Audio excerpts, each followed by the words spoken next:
My man, Billy Murphy, fellow Austinite. How you doing, my brother? Good, man. How you doing?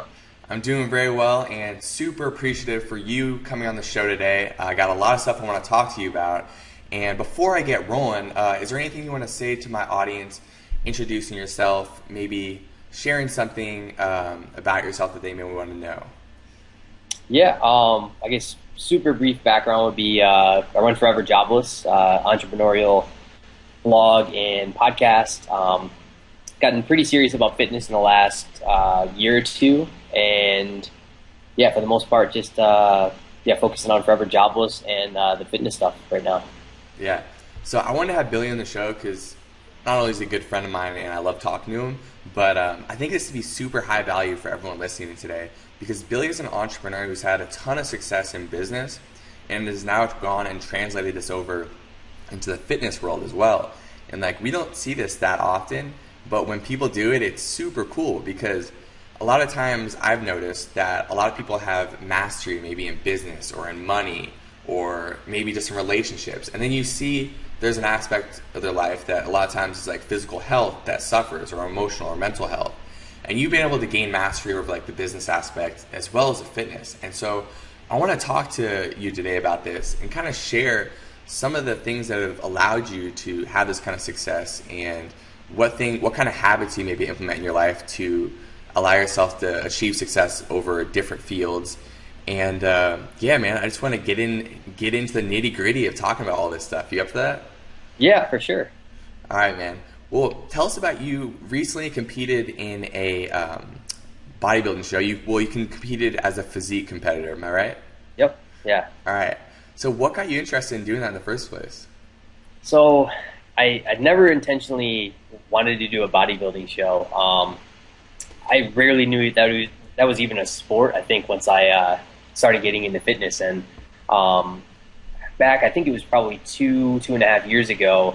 I always desired to be in really good shape. Have a six pack and all that stuff. And honestly, I had no idea how to do it. I'd always been an athlete my whole life. I was always in pretty good shape, but never looked, like the guys in movies, like the guys in magazines, and I always thought it'd be cool to do that. So back in, I think it was 2012, I set off to find a trainer, find someone who could help me do this. Now, as you know, the majority of trainers probably don't know how to do this. Just get a certificate that says you're a trainer and you go out and train. So I knew that I had to find someone who'd been there, done that could show me how to do it. And so I didn't know anything about fitness other than, I knew what I thought was eating healthy. I knew what I thought was, lifting weights and things like this. But turns out I didn't know very much. So I didn't even know how to ask for what I was looking for. So all I did was I literally searched for trainers all over Austin. I sent out emails and potentially picked up the phone a couple of times to talk to gyms. And all I told them was, I want to look like the guys in 300. Like that's basically what I told them. That's all I knew. Like that was an example of like I knew they would know what I was talking about, and so everybody told me, yeah, I can help you out, I can help you out. But then I would look at the pictures of the trainers; they didn't look like I wanted to look like, and their client pages, their clients didn't look like I wanted to look like. So I knew I had to find somebody who could help me out, and so I went into somebody's office, and they were ripped. The guy was ripped, and the guy had said, my trainer's name's Dave. He had said, most of my clients look at least as good as the 300 guys or better.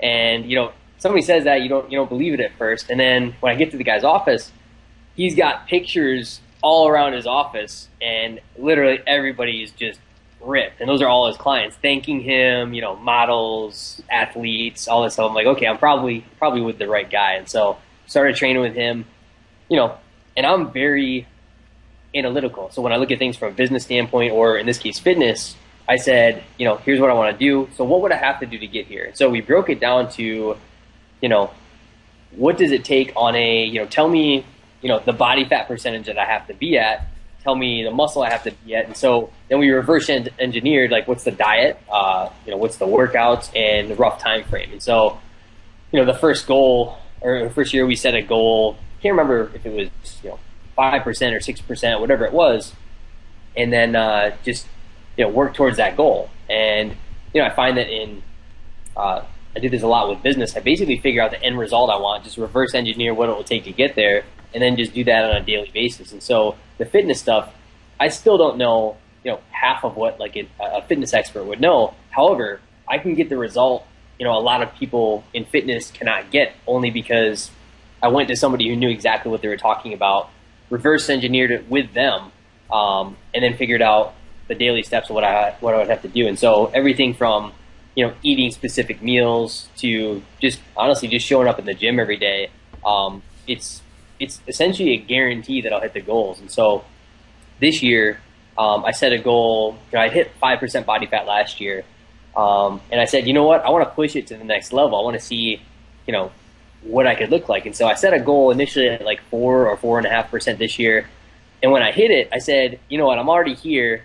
I feel like I can take it further. Let's see what happens. And so I got down to 3.5%, and I did a photo shoot with somebody, and my trainer was around at the photo shoot, and he said, you know what? There's a show coming up. Like, you look like you could do pretty well on the show. You should compete. And so, I was at that time ready to cheat. I was ready to binge on pizza and donuts and beer and everything else. And so didn't know what to do. And I decided, you know what? It's 2 weeks away. Why don't I just give it a shot? And so, I entered, and then ended up winning. And then now I'm kind of debating, do I want to kind of push it to the next level and, compete against professional bodybuilders and do that type of stuff, or just, keep it for entertainment? I mean, because it was really just a personal fitness goal that I set at the beginning of the year that kind of went to the extreme. And, yeah.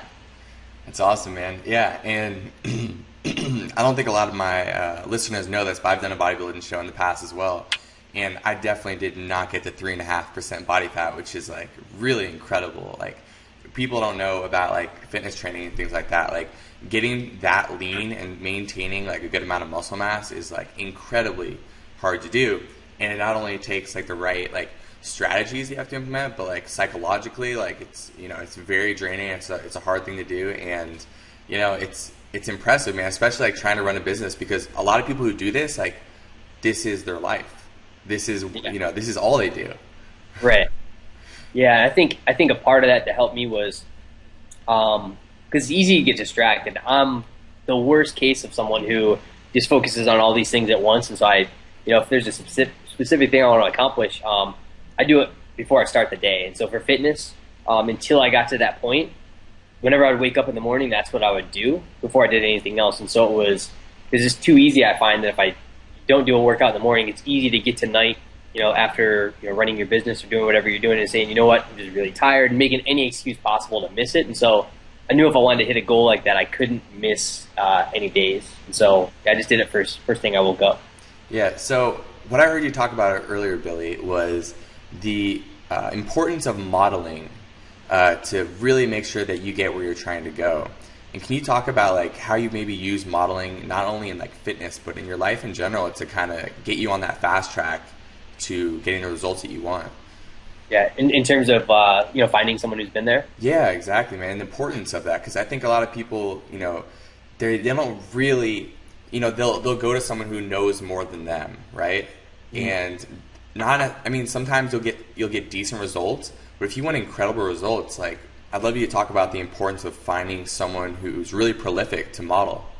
Yeah. So, one of the big things that I think most entrepreneurs or fitness people don't take away is that people need to listen to those who they aspire to be like and ignore everyone else. So I think a lot of people get caught up in just taking advice from people, but everyone will give advice, but very few of those people have actually been to the place you want to be. So, if somebody's, starting a business, for example, it's, if you're taking advice from an entrepreneur who makes, a couple thousand a month and you want to make 100,000 a month, well, that person will probably give you advice how to get there, but they don't actually know. They'll give you their best guess on how to get there. And so, I learned in business that, look, if I want a certain result, I need to go to this, someone who's had that result before. And so, when I went to fitness, it was a no-brainer. I knew I couldn't just hire a random trainer. I knew that the majority of trainers had never been where I wanted to go. And so, despite them having the title as a trainer, they wouldn't be able to train me to do what I wanted to do. And so, yeah, I mean, anything, from, podcast, like I would go to whoever had the best podcasts or had the results I wanted from a podcast before I launched. And I would talk to everybody around that space who'd done something that I wanted to do, or launching an e-commerce business. I would talk to a friend who had a successful e-commerce business. Where I think the majority of people, they'll read on a random blog or forum or whatever it may be, or hire a coach that coach is more of a coach, but they're not a doer who's done that already. And so you want to go to people who've actually done it. And that's the biggest thing I took away. I used to get advice from anyone and everyone, and now it would lead me to the type of the results that anyone and everyone gets, which aren't the type of results that I want to get. So I think honestly, I think it's the point that majority of people get stuck on, is that they're taking advice from people who haven't been where they want to be. And so the road that they're going to be on is just a mess, because they're going to be getting advice that doesn't lead them to where they want to go. Yeah, no, it's very important. I hope like all you guys really are grasping this and the importance of it, because you can't expect these like extraordinary results unless you're modeling someone who has had these results. That's why I have a hard time like seeing like personal trainers who just have average physiques and then looking to them to give you that like superhuman looking physique. Yeah.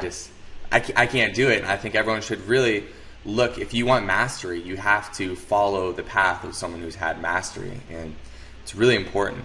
Something else that like a lot of people talk about in like the business world and fitness world is like when you hang out with 5 people who are incredibly fit, you usually become the 6th person.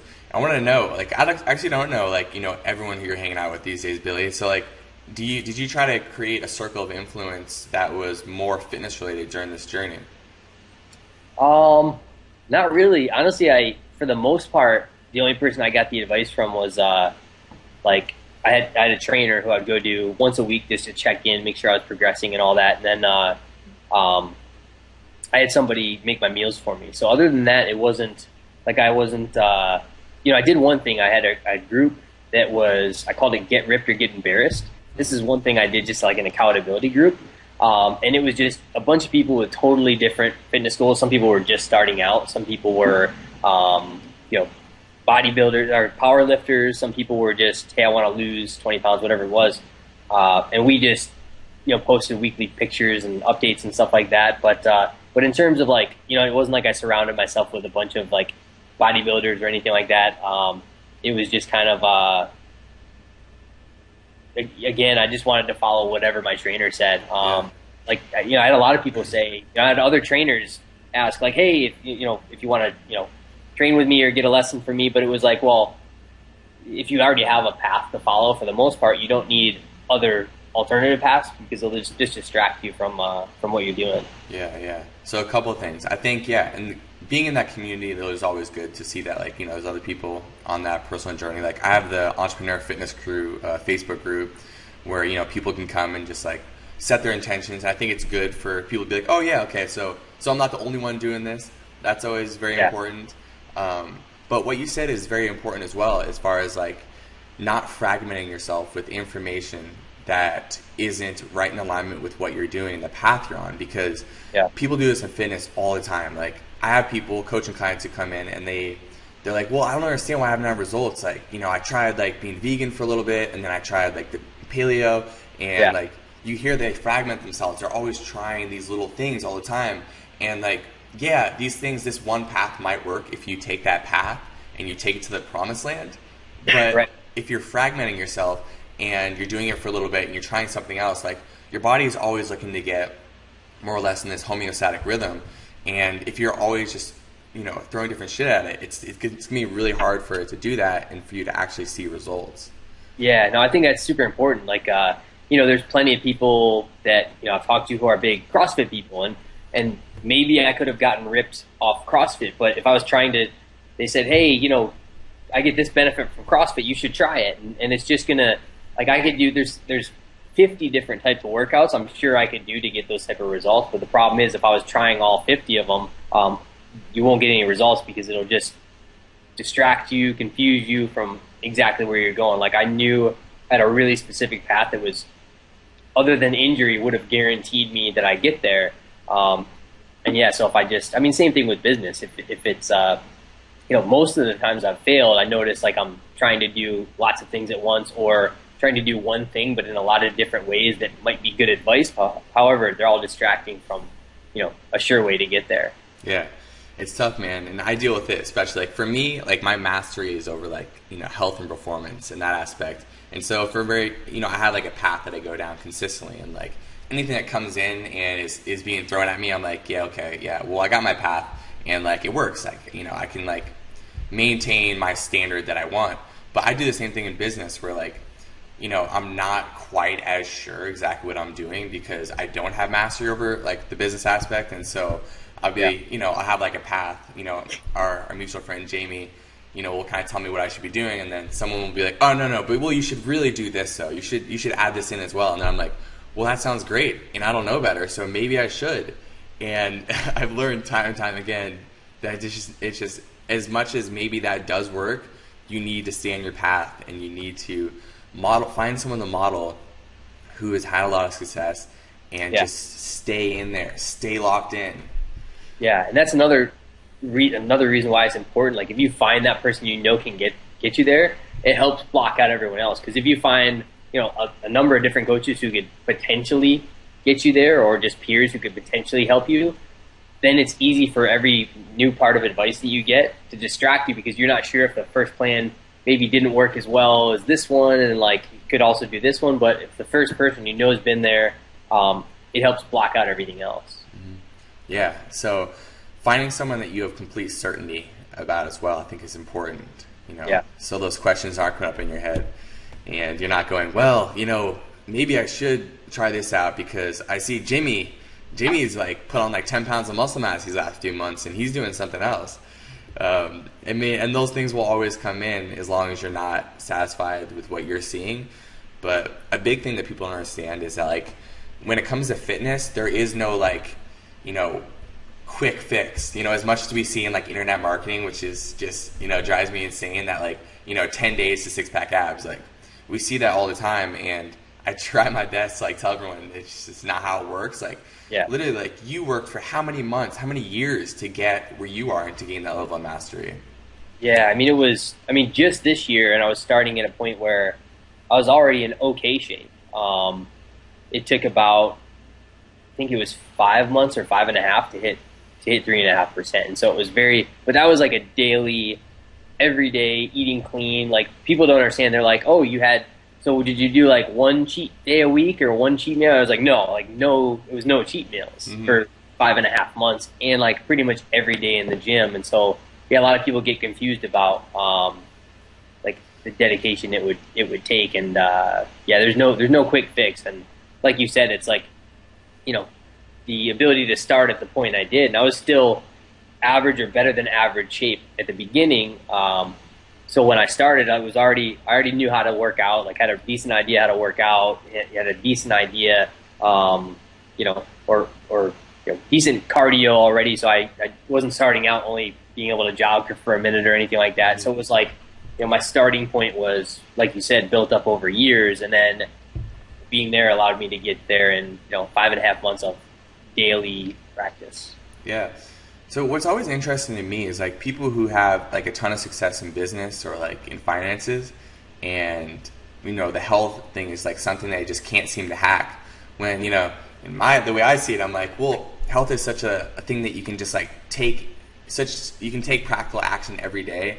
That like we know exactly what you need to do to like get a lean, chiseled, beautiful physique. Like it's not a mystery anymore. It's Yeah. not like there are a number of ways to do it, but like the formula is out there. And I'd love to hear, how you were able to translate your success. If there's, habits that you implemented, you said that you worked out, every morning to make sure you did it. And then maybe, an insight on why like other people struggle with it. Yeah. Well, yeah, the biggest thing for me was, and around any productivity goal or any goals, the biggest productivity thing for me has been, doing it in the morning before anything else. And so again, I'm really easily distracted. And so I know if I do that before anything else, it's almost like it's not negotiable. It's like, okay, whatever my priority goal is, I do that before I start my day, and then I can't make the excuse of, oh, like today is so busy and like I got these calls and all that. Like it doesn't matter because I don't even allow my day to start until I get whatever the daily thing I need to do for my main goal is. So for working out, or for my fitness goals, obviously it was just going to the gym and working out. I've had shorter term like podcast goals where I don't start the day until I record a podcast. Then it's not, again, the day gets busy and don't have time to record one. Like your day doesn't start until after you've done it. And so basically I do whatever I can to cut out any excuses. For example, with eating clean, that's really hard for people, right? So it's easy to say, I know the diet, I know what I'm supposed to eat, a trainer or a coach tells me what to eat. The problem is, it's really easy to say, oh shoot, I'm busy today, I'm just gonna grab a pack of chips or cookies just because I don't have time, I got a meeting or a call or whatever.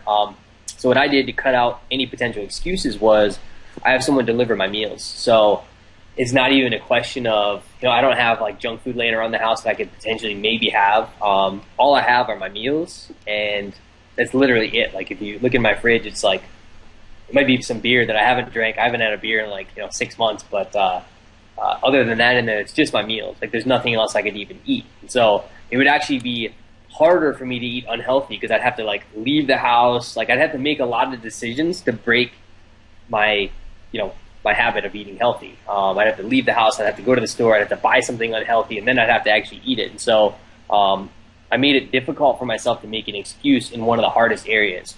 So the only two things I had to do, I knew, was eat according to the diet and make sure I got in the gym every day. And so just making that priority goal before I start the day, took care of working out every day, and then having somebody deliver meals to me, which cut out any potential excuse for not eating healthy meals, almost made it easy. A lot of people said, like, oh, like that must have been so hard or whatever. Well, honestly, like the first couple of weeks were difficult because, first couple of weeks, like getting back into a workout is like, like it's kind of tough. And then like, honestly, once you're in it, it's just normal daily routine. Same thing with the food. It was like, first couple of weeks, you might have been craving pizza or donuts or whatever, but after you get used to just eating clean food, it's your fuel. So I don't need, I don't crave cookies and donuts and all that stuff right now. So yeah, and what you said is something that's like scientifically proven to work. I had a professor of psychology from UT come on my show and talk about this exactly, about how it's been proven through tons of research that like when we make our unhealthy decisions much harder and our healthy decisions incredibly easy, like we become so exponentially more likely to follow through. And that's exactly what you did. It's like, and that's why I think you had like such clarity in like, yeah, this is all I have to do. Let me plug in here, and it was simplified. Yeah, it was honestly really easy. A lot of people think I'm like trying to make it sound cool or whatever, like to say it was easy, but it was really like it was relatively simple once I just did those two things. And it was nothing special I did. A lot of people said like I must be some fitness guy or something. Like I was a normal dude, like a normal looking dude who just did those two simple things and cut any potential distractions out from being able to do those two things. And as you know, like there really isn't a lot more to it other than like clean eating and like working out to be able to get in shape. The problem is like it's so easy to bring in things that distract you from those two things. Yeah. And it is a matter of like, what kind of life do you want to lead? What kind of things do you want to be able to do? I mean, a lot of people would rather go and like binge drink, and like go out to eat and things like that. And that's like, right.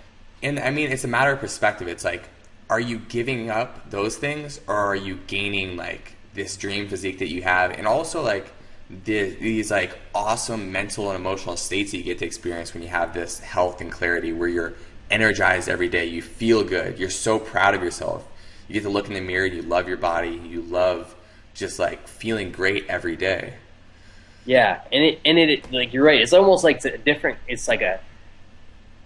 feeling. It's almost like a high. Like when you look in the mirror, and it's like it's not a a lot of people would think like, oh, it's like an egotistical like look at me, I look great type of thing. But it's more of a you look in the mirror and like what the work you had to do that, and that it's almost like you understand all the excuses that you passed up to be able to do that, and it helps you realize that you can literally accomplish anything you want. When I look in the mirror and could see like a ridiculous six pack and like that type of stuff, which I never knew how to get before. And yeah, you mentioned like drinking and things like that. Yeah, I passed up some of like some crazy partying and stuff like that. That don't get me wrong, I love to party and all that, but like you said, it's I give up a temporary some temporary things in the short term to guarantee myself that I can look in a way that like almost no one on the planet can look. And it's a weird thing to think about. Like, wait a minute, you're telling me like I would only have to give up 5.5 months of not even big sacrifices, like don't drink beer, pizza, donuts, stuff like that. That didn't seem like a big sacrifice to me to look in a way that's just, if you took your shirt off, people are like, holy shit. Like, and then, but the flip side, if I just cheated a handful of times, did a cheat day every week or something like that, it changes. In my mind, it was like, okay, I can look pretty good and live like most people do, go out and like, drink beer on the weekends and all that, or I can look in a way that like people cannot look just with like a little 5.5 month sacrifice. And you hit the nail on the head. For me, it was like, wow, that doesn't even seem like a very big sacrifice. And once you got into it, it really wasn't. Honestly, I still drank like throughout for the most part on the diet. I would just have low carb drinks when I would go out, and then towards the end of it, I really wasn't drinking much. Like the last like month or two, I didn't drink at all, just because that was like to get to from 4.5 to 3.5 is like a little more difficult. But yeah, for the most part, it was in business schools as well. I had a conversation with somebody, and one of the points they made was, look, if you can give up a year, 1 to 2 years of your life where going out and partying on like all the time on weekends and traveling or doing whatever you want to do, you give up a year where like you're literally like waking up early every morning, focusing on your goal, like the end result you want, you can essentially guarantee whatever that result is, whether it's 6-figure business, 7-figure business, whatever it may be. And yeah, you gave up some fun and like partying and things like that, but it's like then you get to live the rest of your life like looking or having the business that you want. I mean, it's kind of it's really small sacrifices in the in the long term or the short term. Mm-hmm. Yeah, I forgot what the quote is, but it's like, yeah, live a year or two like no one else will, so you can live the rest of your life like no one else can. Yeah, I think the quote is, and yeah, man, that one hits home definitely with me, and that's kind of how I try to live my life, because I want everything to be 10 out of 10. I want like 10 out of 10 body, 10 out of 10 just emotional mental states, 10 out of 10 finances, business, relationships. And to gain that kind of mastery of these different areas, I think in a lot of ways, like you can bring all these areas up by dedicating those 6 months or that year to these different things. And then all of a sudden you're living at it. You can kind of maintain once you get to a certain level, and you can kind of keep yourself there and around that same level if you set the standard first. Yeah, no, that's huge, dude.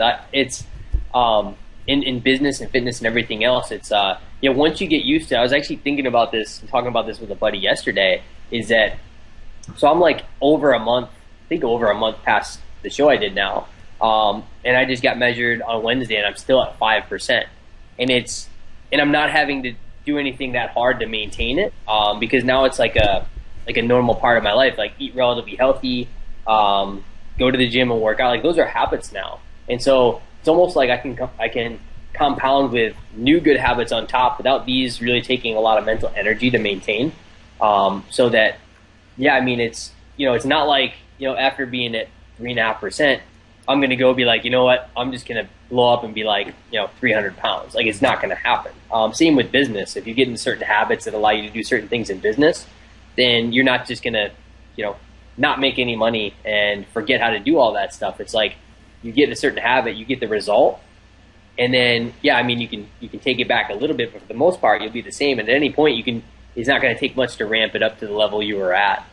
Yeah, I mean it's that delayed gratification of like we want everything right now, and that's just like how we've been trained. But the people who really gain mastery over these different aspects of their lives understand that like that delayed gratification, putting in that sustained effort, will allow you to live the rest of your life like really with magnificent like results. And I think it's something I really want my listeners to grasp right now. Like the journey that you've been on, what you've been able to do is like a great thing to model.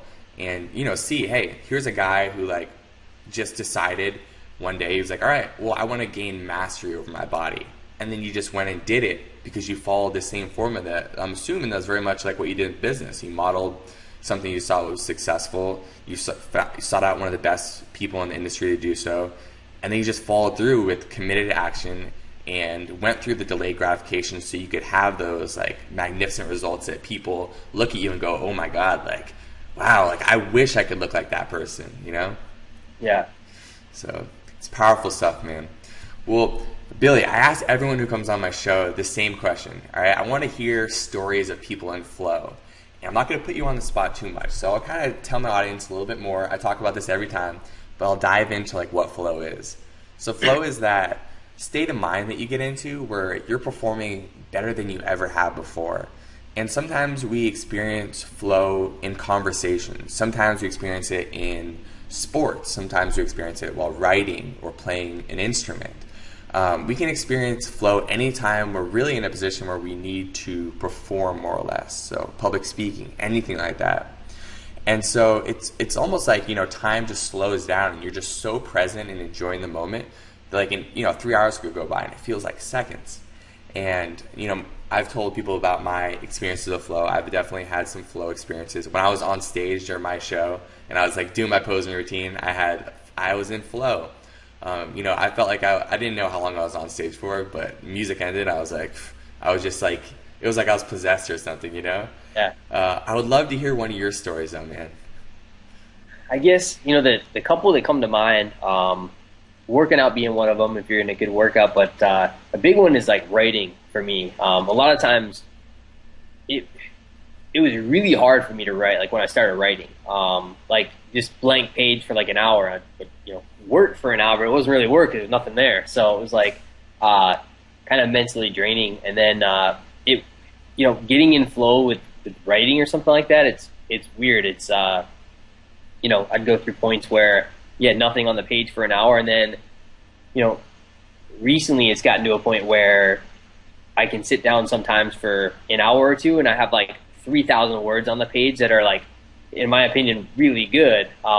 Which is kind of confusing because it's like, well, there's certain times where you have nothing and then other times where it's just everything's like clicking. That's probably the biggest one for me is like I notice it's almost like just really exciting and like you feel super smart just because everything like you're just thinking and saying like sounds smart. You're just putting it on the pages and it's just keeps coming. Yeah. Have you noticed anything like specific that has to do with like the times we're able to really get into that flow while writing? Is there anything unique to those experiences?